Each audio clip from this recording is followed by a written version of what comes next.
Right up my talk. Swamiji says, the future of India.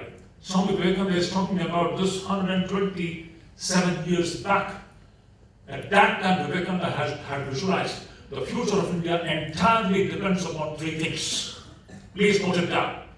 This is the mantra for even the coming decades. And that mantra is what? He says, number one, organization. Number two, coordination of wills. And number three, accumulation of power. What he means to say is that we have to be united. We have to be organized. Our wills have to be coordinated. When we become organized, when our wills become coordinated, we will accumulate a tremendous power by which we can face all the so-called evil forces of this country. One more small point. This is a very sensitive issue.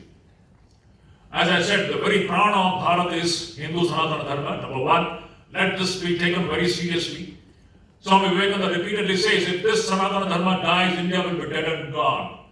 There is a dangerous phenomenon going on in this country, and everyone will have to think about it seriously. That is Islamization of India. Can you just imagine?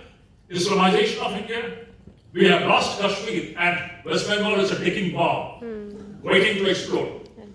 We know. And when I'm saying this, I'm saying with not 1 ounce of hatred for anyone. Hindu cannot have hatred for anyone. That is the true Hinduism. But that doesn't mean that we have to be foolish. We should know the evil forces working in the world. The evil forces where you have such ideas as kafir and jihad, where the only agenda is to kill others. We should also know how to defend our dharma. We should also know how to defend our country. Just imagine if India becomes Islamic, it will be dead and gone. Bengal is it is already sitting on the time bomb. Just imagine, we know what is happening in our neighboring countries. I am saying this with utmost respect to all the religions. We don't have any hatred for anybody, but at the same time, we have to have our eyes open, because as I said, if the Hindu character of India is dead and gone, India will be gone. If the Hindu character of West Bengal is gone, West Bengal will be dead and gone. And this point, everybody has to be taken, we have to take it seriously. And that's why I very strongly recommend.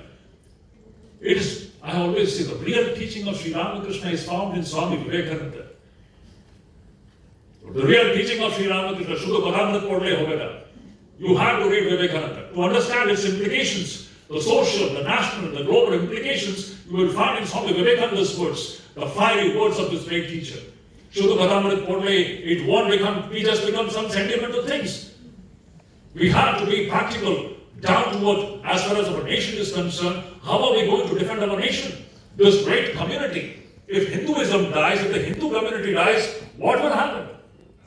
An awakened Hinduism will result in an awakened India, and an awakened India will bring about an awakened world. It is the Vedic system of thought alone which can bring about the ultimate well-being of the entire human race. This is the simple conclusion. So this is what we find in Vivekananda's amazing ideas on nationalism. So before I just wind up, just once again, touching upon the main point, Vivekananda never tired to remind us that the nationhood of Bharat lies in this great Vedic system of thought, which alone unites all of us. Just imagine Kumbh Mela, what happened just a few months back. 67 crore people assembling in one place, speaking multitudes of languages with different lifestyles, all coming together, tied down by what?